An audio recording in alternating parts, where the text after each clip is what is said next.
What's up guys, Simon here with Off My Frame Photography. Today we are getting into probably one of my favorite products. I've always been really big into flying stuff, since I was a kid. I was like, man, I want to fly. Well, I never got my pilot's license, so we're probably not gonna get there. But I did, however, get my drone's pilot license. So today we are going to talk about the DJI Mini 3.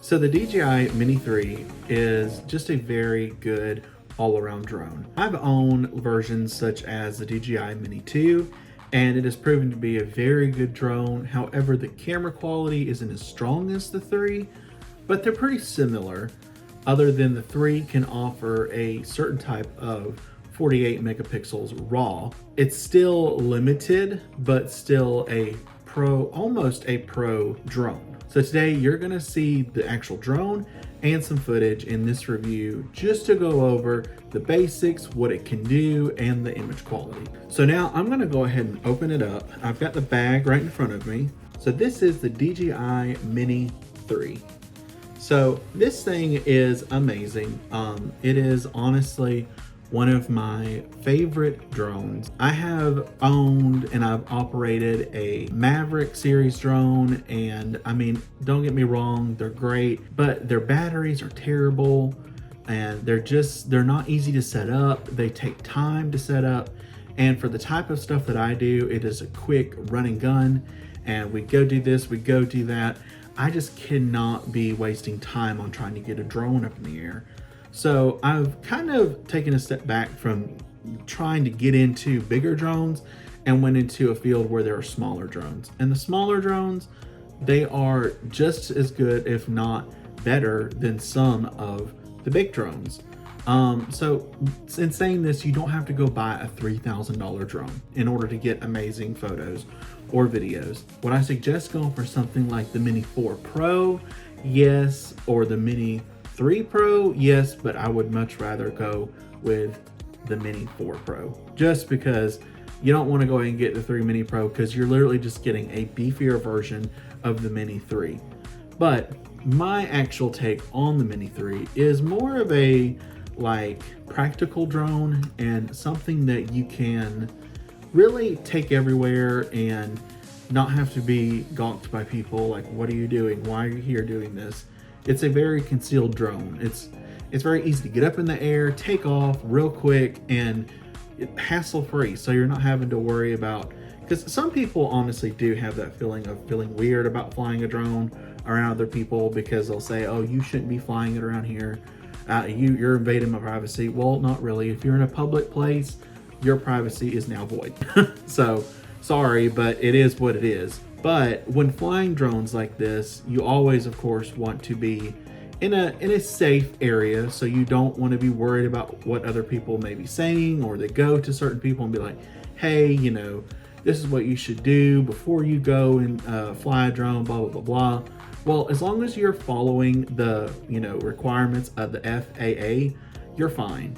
I went and personally got my drone pilot license, the 107 part something, I can't remember. But I went and got the drone's license, and I really just felt like I needed to do it just to be able to say I was safe, and I didn't have to worry about someone calling me out and saying, oh, you shouldn't be using that drone, you're not licensed. Well, I'll throw it in their face and be like, here you go. Here's my card, so try me.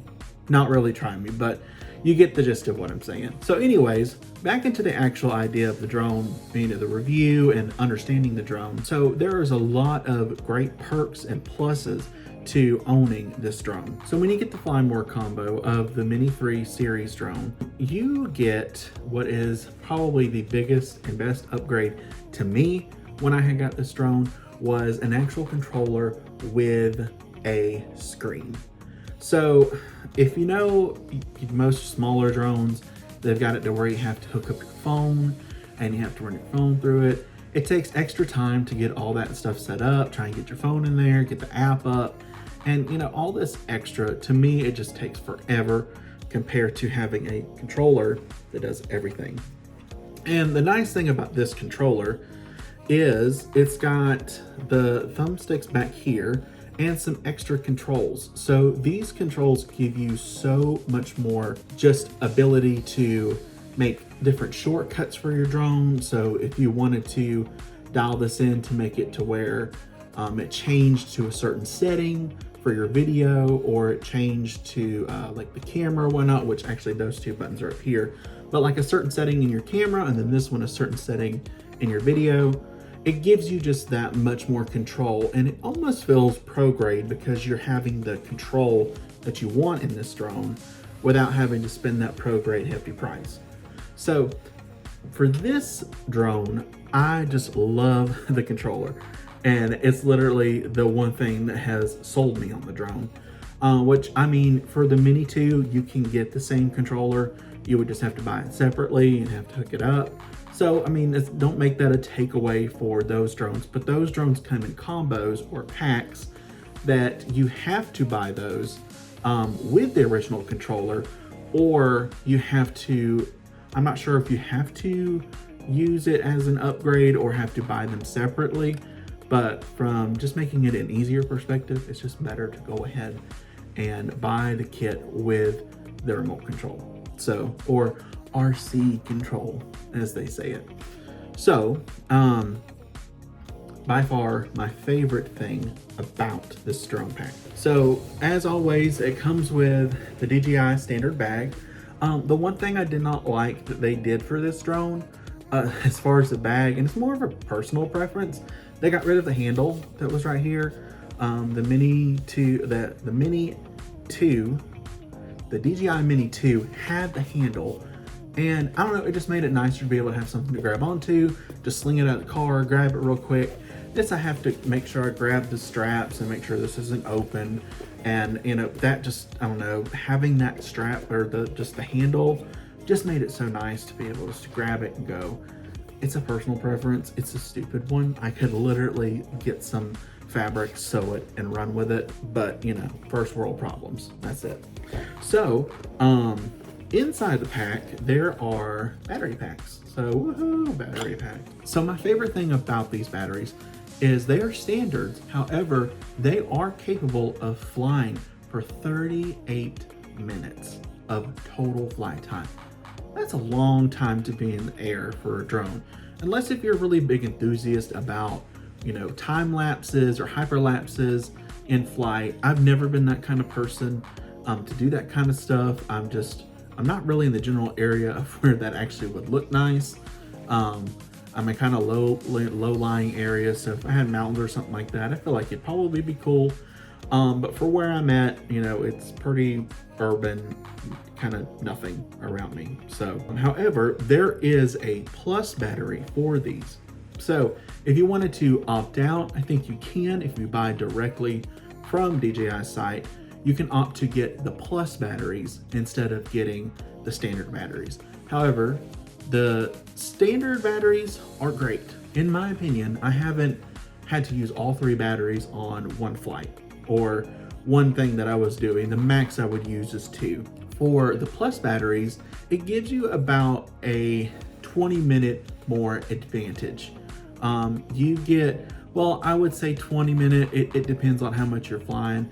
So this pretty much goes from 38 minutes to 51 minutes. So it depends on how vigorous you're flying, if you're going really fast, or if you're just doing some real slow stuff or casual stuff or taking photos, then the drone will not use as much battery power. The drone, however, does use a lot of battery power when you're filming.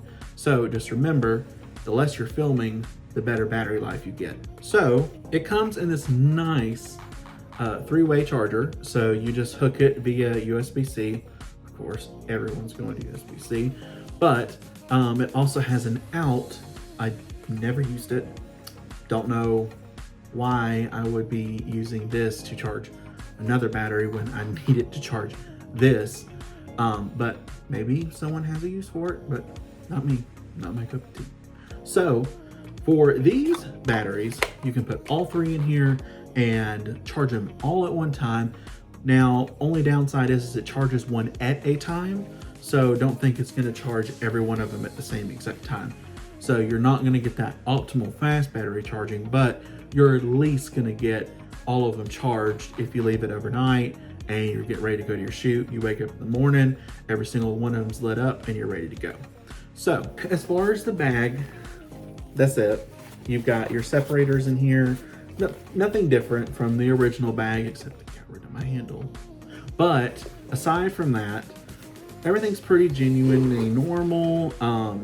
So in mine, I think I've still got some of the stuff in the original packaging. I haven't had it that long. You get a lot of rotor blades that are, they come with their own screws, personalized in there, and they tell you exactly which wing it goes to. I don't know if y'all can see that, but it goes to, which wing, and then on the other one, it tells you where it should go for the next. So really great to have these, especially when you're really in need of it. They also include a Phillips head screwdriver that is specifically made for those. So you won't have to worry about not having the equipment or the stuff necessary to make field repairs on your drone. So remember that whenever you go out, you will be a-okay if you have a fender bender on a propeller. And I don't think you can have a fender bender in the air, but we'll call it a drone fender bender. How about that? So to kind of sum up the drone a little bit more, there is a few more things on it. This is the faceplate. It's a clear faceplate. It's got a nice hue to it. It looks white in there, but it's actually a dark hue. It's a great piece of plastic. Covers your drone, I've already knocked the head off this thing, but it's still here. So we were able to recover it and put it back on. And so it's a resilient drone. It took a hit by a huge tractor, made out of all metal, old tractor. So it's good. It can handle itself. It's a strong little drone. About like the 2, it was able to withstand high impact. So this is pretty much the drone here. I'll probably get you some B-roll of it because it just looks weird in front of my face. But it's got the nice swivel here. I love this swivel compared to the DJI 2. The DJI 2 was more stagnant, and it was on a one chassis assembly that kind of came down out of the neck, but it didn't allow the nice articulation of the head. So when winds would pick up, it would kind of jerk itself over, and it would kind of mess up its focusing, or not focusing, but it would mess up the angle. It's a better word. The angle of the camera, and it would have to correct itself once it stopped. So it would have to recalibrate. So this drone is very good, and it's, I can't remember exactly, but this thing could take some high winds. I mean, it was blowing one day, and I was out on the beach, and this thing was like this, but that camera, perfect. Just going at it, just no problem. Not a single vibration. So this drone's wind resistance is actually almost equivalent to the 4 Pro. I'm pretty sure the 4 Pro is a little bit better, but the equivalent of having it almost there is just enough, because honestly, you don't want to be flying a drone out in high winds. It's just dangerous, and it's not safe for anybody, nor is it safe for your drone and the money that you invested into this drone, because they are a true investment. If you're getting something like this, you're not gonna want to treat it as a toy or be like, oh, well, whoops, I dinged it up against something. Well, that actually matters, because that could be affecting something in this drone, because there are so many sensors and different things that could impact it. Little lights right here. I haven't powered on the drone. Let me just power it on for y'all. Listen to the noise. It's just that DJI noise. It's amazing. You can also change the colors of these when they power on. My preference is purple. I just love purple. Purple's just a cool color. It's like that in between a blue and red. It's just great. Chef's kiss. So on here, we've got the lights here that are indicators for when you're flying at night. This drone's not optimal for flying at night, but if you're if for some event that it's dark outside but they got lights around, it's great for that. Works out perfect. So on this drone, there's your light indicators telling you how much power you've got. There's your ventilators for it. There's also, you see the head is articulating with me and trying to keep it stable. So this drone can go really, really angled up. As you see it bottomed out there, but it can angle up really high and it can get you some very unique perspective shots, and those shots being very high up to where you can, let's just say if you're getting footage of a building, you can really angle it to where you can get that building in a tallest form factor. And if you're trying to do it in portrait, it allows you to turn and swivel the head to get as much as possible. Now, on that note, for the portrait, turn it off, okay? It doesn't beep when it turns off. It's so sad. It had such a nice just ring to it when you turn it on, but then when you turn it off, it's just like, oh, it's off. So when it comes to using the portrait mode on this drone, it is phenomenal, and it's probably one of the biggest updates that they had made from going to the 2 series into the 3, allowing the vertical video, which is superb and amazing, because if you're anything like a media influencer, or you're somebody that is taking care of content for someone that needs it in that specific format, it is great. You can level it, send it to them, be like, here you go, it's ready for phone use. So that part of the camera is amazing, and you can swivel it and turn it, you can toggle it whether you want it or you don't want it. So it allows you to swivel it, turn it, and gives you more of a better range. So it gives you more of so that kind of allows you to provide your clients with, or just yourself, different variations of format. It's an actual aspect ratio of a portrait, which is a 16:19 in a portrait format. So it just makes it so nice to be able to, or is it 6:19? 6:19. I don't know if I said 6:19 or 16:19, but 6:19 in a portrait format compared to a horizontal format. So to kind of sum things up about the camera settings and quality, camera is almost the same, like I said, as the DJI Mini 2. A few improvements they've made to the sensor. I don't know exact sensor specifications, but it can shoot up to 4K, and I believe it can only get to, I think it can get to 60 frames a second on 4K. However, in HDR, it is downgraded to 30 frames a second in 4K, but that is only for the HDR.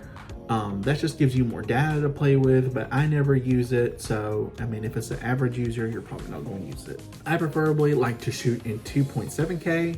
It works great for me. It allows me to do landscape, and if I really need more data to make for a reel or a Facebook post, I can still pull that, and it won't be muddy or pixelated, and I can still use that footage. So your video quality is very versatile. You can go from 1080p to 2.7K to 4K. So it's a very versatile drone that allows you to create whatever content you are trying to do. So as for the camera, as I said in the beginning of this video, the 48 megapixels is really good, but it is only in a almost square format. It is not the full, it's not using the full amount of the camera's sensor, but I believe it is trying to compress it to allow you to use a 48 megapixels camera. Don't quote me on that, but I believe that's what it is. But if you want to use the entirety widescreen of that drone's camera, it will end up moving it to, I think, between 12 or 24, somewhere in there, megapixels. I believe it's 12 or maybe 24, but you'll just have to check in yourself. I should have done more looking into it, but it's been a crazy week, so just give me a little bit of a break. But I'll actually put the specifications in the bottom end of the description so that you guys know exactly what specifications this drone has. So in conclusion of this video, is it worth it to buy a DJI Mini 3? Well, yes.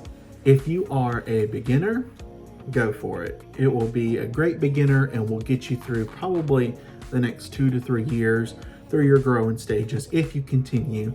And if you don't, it'll be really easy to sell it because the value of these will actually stay pretty high just because of the current drone market.